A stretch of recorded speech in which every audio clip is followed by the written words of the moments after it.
tampan. Lanjut lagi, jangan lupa like, komen dan share cerita ini ke media sosial yang sahabat punya. Terima kasih.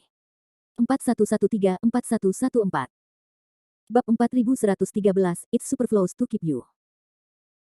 Ketika cahaya pelarian Jiang yang terbang dekat Minggu, Landen Sen melarikan diri dari cahaya pelarian dan jatuh dari langit. Hati Mingbon menyilaukan setelah melihat perilaku membunuh gila Lang Sen, dia tidak ragu bahwa biksu misterius di depannya memiliki kemampuan untuk bunuh diri. Melihat Landen Sen menekan lebih keras ke arahnya, Minggu tidak bisa menahan tekanan, dan berubah menjadi tubuh manusia. Seluruh tubuhnya menjulang ke langit, baru saja akan melarikan diri. Aku pikir kamu harus tinggal di sini dengan jujur.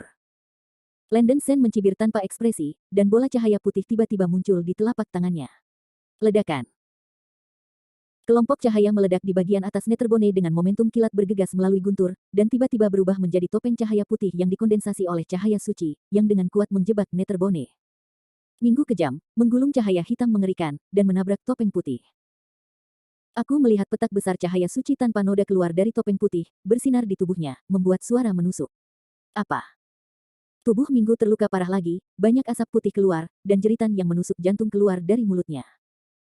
Suan Yewuzu memimpin para penyihir dan biarawan satu demi satu, mengelilingi Minggu dengan erat untuk mencegahnya melarikan diri. Ada pepatah di dunia nyata bahwa semakin lama seorang beku hidup, semakin ia takut mati.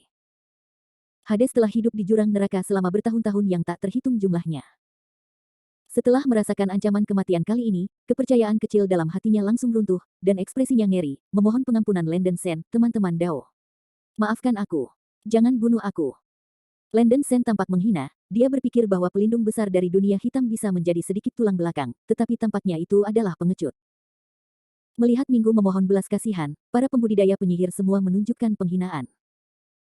Izinkan saya mengajukan beberapa pertanyaan, Anda sebaiknya menjawab dengan jujur, kata Landen Sen kosong. Ya, aku berjanji untuk mengetahui segalanya, dan meminta sesama penganut Tao untuk mengangkat tangan mereka. Minggu dengan rendah hati menjawab. Landen Sen segera bertanya, bagaimana Raja Sitigarba di wilayah hitam Anda tahu bahwa saya ada di sini? Ini. Aku tidak tahu di bawah. Begitu suara Minggu jatuh, Landen Sen mengerutkan kening, dan tiba-tiba melemparkan cahaya suci yang tak bernoda ke topeng. Apa?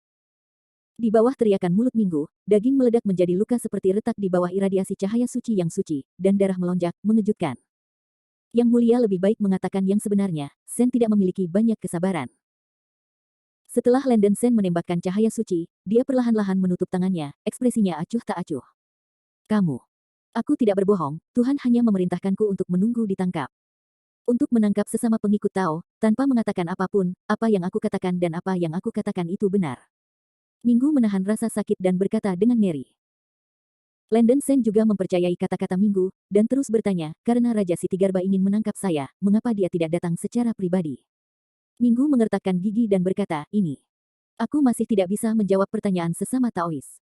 Selama bertahun-tahun yang tak terhitung jumlahnya, Sitigarba belum pernah keluar dari Black Regent Mountain. Aku ingin tahu apakah ini alasannya. Landen Sen mengerutkan kening, dan berkata dengan cemberut, saya tidak tahu, tidak perlu menahan Anda harus membiarkan Sen mati dengan patuh. Begitu suara itu jatuh, Landen Sen mendorong kedua telapak tangannya ke depan, dan telapak tangannya memancar keluar dari cahaya putih, menyilaukan seperti matahari yang meledak. Tidak. Dalam sekejap, tubuh Mingbon ditelan dan ditenggelamkan oleh cahaya suci yang menyilaukan, dan dia mengucapkan teriakan yang sangat serak, seolah-olah dia menderita rasa sakit yang tak tertandingi. Lolongan mengerikan membuat kulit kepala mati rasa, dan hati para penyihir-penyihir berkedut. Di bawah cahaya putih yang kuat, tubuh dan jiwa dari tulang-tulang gelap secara bertahap menghilang sampai mereka benar-benar musnah. Landen Sen membunuh Minggu di tempat. Setelah pukulan itu, tidak ada tulang. Para penyihir-penyihir tidak bisa menahan napas dari udara dingin, dan dikuasai oleh kekuatan magis Landen Sen. Bahkan kelopak mata Suan Yewuzu berkedut. Untuk menunjukkan kebaikannya, dia bergegas ke depan dan membungkuk kepada Landen Sen. Jika bukan karena bantuan para dawas, konsekuensi untuk klan saya akan menjadi bencana. Kebaikan besar Dao, kebaikan teman, tidak ada pembalasan, tolong sebuah busur untuk Suanye. Landen Sen menahan cahaya tak bernoda di tubuhnya, dan dengan sopan membantu Suanye Wusu naik, menggenggam tinjunya dan berkata, Wusu tidak perlu berterima kasih padaku, itu Sen yang telah memasuki wilayah klanmu, dan harus menyelesaikan masalah untukmu. Melihat bahwa Landen Sen tidak memusuhi Wu Clan, Suan Ye akhirnya lega. Keduanya bertukar nama, dan Landen Sen mengungkapkan tujuan datang ke neraka-neraka kali ini. Landen Sen memiliki kekuatan mata air ilahi wushu, dan dia tidak takut segalanya. Dia hanya memberitahu Xuan Ye tentang tujuannya datang ke neraka-neraka kali ini, berharap mendapatkan petunjuk yang berguna dari Xuan Ye. Aku tidak tahu bagaimana jiwa dan jiwa Brother Sen Daoyou bisa berakhir di jurang neraka. Xuan Ye bertanya dengan rasa ingin tahu. Hei, ini juga kesalahan. Landen Sen tidak bisa mengatakan yang sebenarnya secara langsung, dan dia mengarang cerita dengan santai, mengatakan bahwa karena kecelakaan, dia secara tidak sengaja membuka saluran antara kehidupan abadi dan neraka, dan jiwa saudara lelakinya yang saleh dihisap oleh Kaisar Donghua. Dia tahu bahwa klan Wu memiliki perseteruan berdarah dengan Kaisar Donghua, dan dia tidak mengungkapkan hubungan antara Lu Dongbin dan Kaisar Donghua. Dia hanya mengatakan bahwa dia ingin menemukan jiwa dan jiwa yang mungkin dihisap oleh Kaisar Donghua. Selama Perang Lik, dewa besar leluhur klan kami, penyihir Gonggong, menyegel jiwa Kaisar Donghua di Gunung Heiyu. Jika rekan Sen Dao yakin bahwa jiwa saudara Yi tersedot oleh Donghua lama, ia harus pergi. Ayo pergi ke Gunung Heiyu. Xuan Ye berkata dengan suara yang dalam. Sebelumnya saya juga belajar beberapa informasi tentang Gunung Heiyu dari Taois Jiang Yang. Dikatakan bahwa Raja Siti Garba dari Heiyu tinggal di Gunung Heiyu sepanjang tahun. Berapa banyak Taois Xuan Ye tahu tentang Siti Garba ini? Landen Sen terus melemparkan. Ada yang salah. Xuan Ye mengerutkan kening dan berkata, Raja Siti Garba sangat misterius, dan aku tidak tahu banyak tentang itu. Aku hanya tahu bahwa orang ini tidak pernah meninggalkan gunung wilayah hitam setelah menjadi penguasa wilayah hitam. Aku tidak tahu apakah orang ini berada di wilayah hitam. Gunung menghindari dunia, tetapi masih tidak bisa meninggalkan yang hitam gunung domain. Tidak bisa meninggalkan Black Regent Mountain. Landen Sen mengangkat alisnya dan mendengar pernyataan yang menarik. Xuan Ye berkata dengan suara yang dalam, Zai Xia hanyalah tebakan. Orang ini memilih untuk menyelam di gunung wilayah hitam. Sebagian besar dari mereka mengingini tubuh jiwa Kaisar Donghua, tetapi bagaimana Donghua lama dapat dengan mudah diganti? Mungkin tempat itu karena Raja Zhang telah menyerap jiwa lelaki tua Donghua sepanjang tahun sebaliknya, kekuatan dikendalikan oleh orang tua Donghua. Landen Sen menunjukkan ekspresi serius, dan sepertinya hanya penjelasan semacam ini yang masuk akal. Namun masih banyak keraguan. Raja Siti Garba tahu bahwa dia adalah makhluk hidup dari dunia luar, dan dia tidak ragu untuk mengirim semua prajurit yang mati dari wilayah hitam untuk menangkapnya. Dia harus mementingkan dirinya. Landen Sen selalu merasa bahwa pihak lain harus tahu bahwa dia adalah identitas orang yang dipilih. Karakter yang ditemui Landen Sen di dunia abadi sejati yang tahu identitasnya semuanya terkenal dan kuat. Jika Siti Garba dari Gunung Heiyu benar-benar Siti Garba palsu, bagaimana Anda tahu identitas orang yang dipilih? Bab 4114, Hades Palace and Young Monks. Setelah memikirkannya sejenak, Landen Sen masih merasa bahwa penguasa wilayah hitam tidak bisa menjadi Siti Garba yang asli. Divisi ke-18 dari Bodhisattva Naga Langit ke-18 pernah menyebut jurang neraka, reinkarnasi penjara celestial, yang persisnya adalah nama jurang neraka oleh Raja Tua Tibet. Penjara langit samsara, terdengar seperti penjara karena roh-roh jahat yang kuat. Siti Garba Bodhisattva tidak akan memenjarakan dirinya sendiri, bukan? Landen Sen menggelengkan kepalanya, alih-alih terjerat dalam hal-hal membosankan seperti itu, dia mungkin pergi ke Gunung Heiyu secara pribadi untuk mencari tahu segalanya. Setelah terus berbicara dengan Xuan Ye Wusu untuk sementara waktu, Landen Sen tidak meminta informasi yang berguna. Sekarang Gunung Heiyu hampir tidak memiliki ancaman lain kecuali Raja Diseng palsu. Satu-satunya hal yang menarik perhatian Landen Sen adalah bahwa Raja Siti Garba palsu telah menerima seorang murid pribadi, dan murid dari Raja Siti Garba palsu ini tidak tahu apakah dia mati dalam pertempuran sekarang. Itu bukan ancaman untuk saat ini. Landen Sen tidak ingin membuang waktu lagi, dan segera berkata dengan suara yang dalam ke arah Xuan Ye, Sen akan pergi ke Gunung Heiyu berikutnya, dan dia akan meminjam seorang prajurit sihir dari Tao Xuan Ye untuk mengirim saya ke sana. Sen berada di kedalaman neraka, tidak dapat melarikan diri, benar-benar membiarkan Taois Xuan Ye tertawa. Xuan Ye mengangkat alisnya, dan segera berkata, Pastor Sen Daois pergi ke Gunung Wilayah Hitam, dan harus berurusan dengan penguasa wilayah hitam. Lebih baik membiarkan Wu Clan saya pergi ke wilayah hitam bersama Anda. Bila perlu, Wu Clan saya juga dapat membantu sedikit kekuatan rekan sepelatihan Sen Daois untuk menghancurkan tempat itu. Zhao. Begitu dia mengatakan ini, mata Landen Sen menyala. Dia awalnya ingin memenangkan klan penyihir untuk berurusan dengan pasukan dari Black Domain, tetapi sekarang hanya Lord of the Black Domain yang tersisa di seluruh Black Domain, seorang komandan yang dipoles, dan dia merasa bahwa dia dapat menangani situasi berikutnya.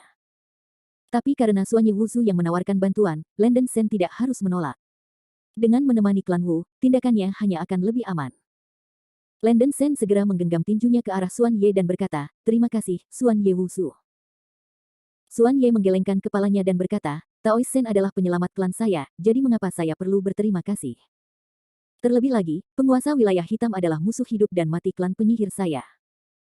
Jika saya dapat mengambil kesempatan ini untuk menyingkirkan kalajengking ini, itu akan menjadi baili untuk klan penyihir saya. Tanpa membahayakan. Sen tidak punya banyak waktu, jadi dia mungkin bertindak sekarang. Jika kamu pergi ke wilayah hitam, para penyihir tidak harus keluar. Yang terluka serius bisa tinggal di 5 tanah turbit dan hanya mengirim beberapa biksu elit, usul Lenden Sen. Tahu. Ini baik. Xuan Ye segera memerintahkan 3.000 penyihir untuk mengikuti ke wilayah hitam, dan 1.000 penyihir lainnya yang terluka dalam pertempuran tetap tinggal di klan Wu. Setelah mengkonfirmasi rencana aksi, para biarawan Wu klan yang dipimpin oleh Lenden Sen dan Xuan Ye dengan cepat berbaris menuju wilayah hitam. Domain hitam terletak di tengah-tengah tanah yang hilang, dikenal sebagai domain hitam karena angin hitam yang berhembus sepanjang tahun dan jari-jari tidak dapat dilihat. Domain hitam selalu mewakili kekuatan klan iblis yang dipimpin oleh Raja Siti Garbah. Gunung Heiyu adalah gunung besar di pusat Heiyu, tempat para dewa kuno bekerja bersama untuk menyegel jiwa Kaisar Donghua. Gunung ini tingginya sekitar 1 juta kaki dan membentang lurus ke angkasa. Bentuk gunung ini sangat istimewa, seperti telapak tangan besar yang turun dari langit, menekan tanah, dengan momentum yang luar biasa. Melewati lembah hitam yang dirusak angin di kaki gunung, Anda dapat melihat istana emas berdiri di gua yang tidak sesuai dengan lingkungan sekitarnya. Seluruh istana seperti tumpukan emas, dan indah dan cerah. Pak tepat di atas istana terukir dengan 3 karakter berdarah besar, Istana Hades. Namanya terdengar agak suram, tetapi istana ini melepaskan cahaya keemasan menyilaukan, yang sama menyilaukannya dengan matahari yang terik di gua yang gelap, dan rasa pelanggarannya serius. Ada tulisan suci keemasan padat dari Buddha yang mengambang di sekitar istana Hades, dan kitab suci Buddha itu terbang di sekitar bagian luar istana seperti sinar cahaya. Adegan di istana Hades bahkan lebih aneh. Saya melihat bahwa aula istana Hades kosong, dan pusat aula adalah kolam darah merah terang, yang sangat menarik. Kolam darah memiliki lebar sekitar puluhan meter, dan kolam itu penuh dengan darah yang lengket dan menyengat. Sebuah kepala muncul di tengah kolam darah, menyerupai kepala seorang biarawan muda, dengan penampilan yang tampan dan wajah pucat. Adegan mengerikan ini cukup menyeramkan. Pada saat ini, sesosok tiba-tiba mendorong membuka pintu kuil dan masuk. Itu adalah seorang pria muda dengan jubah hitam dan rambut putih dan topeng perak di kepalanya. Pemuda bertopeng tidak memiliki tubuh fisik, itu sebenarnya adalah tubuh roh hantu, tetapi seluruh tubuhnya memancarkan aura keras dan dingin. Dia dengan cepat berjalan ke depan kolam darah, dan membungkukkan tinjunya ke kepala di tengah kolam darah dan memberi hormat, reporter hormat, semua yang dikirim sebelumnya jiwa-jiwa yang mati di wilayah hitam semuanya hancur, dan tidak ada yang hidup. Begitu suara itu jatuh, kepala di kolam darah membuka sedikit matanya, menghembuskan cahaya ungu yang aneh, memancarkan napas jantung yang tak terlukiskan. Menarik, dewa ini meremehkan hari yang dipilih. Jika dia memiliki kemampuan untuk menghancurkan semua orang mati di wilayah hitam, basis kultivasi yang dipilih hari itu harus mencapai Daluo Jinxian. Hahaha, sepertinya tingkat pertumbuhan yang dipilih hari itu lebih cepat dari yang dibayangkan dewa banyak. Kepala dan mulut beku di kolam darah sedikit berkedut, memperlihatkan senyum aneh. Pemuda bertopeng itu berkata dengan sungguh-sungguh, Tuan, jika orang ini datang untuk jiwa Kaisar Donghua, ia mungkin akan bergegas ke istana dunia bawah. Akankah murid itu menghentikannya atau menangkapnya hidup-hidup? Kepala beku itu tersenyum ringan dan berkata, Wu Ying, kamu tidak harus melakukannya kali ini. Yang terpilih adalah tamu terhormat para dewa. Jika dia bisa ke sini, biarkan saja dia masuk. Kamu bersembunyi di aula ini, dan kamu selalu mendengarkan perintah dewa, biksu itu menambahkan. Iya. Pemuda bertopeng itu merespons, menyembunyikan sosoknya, dan menghilang di aula. Yang terpilih. Dewa itu sudah menunggumu sejak lama, kuharap kau tidak mengecewakanku. Kepala biksu di genangan darah bergumam pada dirinya sendiri, dan wajahnya yang tampan menunjukkan senyum licik. Setelah setengah hari, Lenden Sen dan pembudidaya penyihir akhirnya tiba di Gunung Heiyu di Tanah Hilang. Meskipun lingkungan Tanah Hilang tampaknya jauh lebih baik daripada lingkungan 5 awan, akan jauh lebih sulit untuk bepergian ke sini daripada 5 awan. The Lost Land penuh dengan badai luar angkasa. Badai luar angkasa ini sangat kuat, dan berkat Mithril Saint Cloud dari Lenden Sen, tidaklah mudah untuk mencapai gunung kawasan hitam. Pada saat ini, para biksu suku Wu yang dipimpin oleh Lenden Sen dan Xuan Ye Wusu keluar dari lembah di kaki Gunung Heiyu. Angin hitam yang keras bertiup di lembah di depan saya, dan lembah itu gelap gulita, dan deru angin itu sangat keras. Lenden Sen menyalakan murid suci Sura, dan melihat bahwa angin hitam di lembah itu benar-benar bercampur dengan sejumlah besar filamen cahaya hitam yang aneh. Filamen cahaya hitam ini seperti sinar yang bolak-balik, terbang cepat di lembah, penuh kekuatan yang sangat menakutkan. Bisa. Melewati lembah ini, kamu seharusnya bisa melihat istana Hades di mana penguasa wilayah hitam berada. Namun, lembah di sini tampaknya diselimuti oleh kekuatan penahan yang sangat kuat. Jika kamu buru-buru ke dalamnya, aku khawatir itu akan sangat berbahaya. Xuan Yewuzu mengerutkan kening saat dia melihat badai gelap mengamuk di lembah.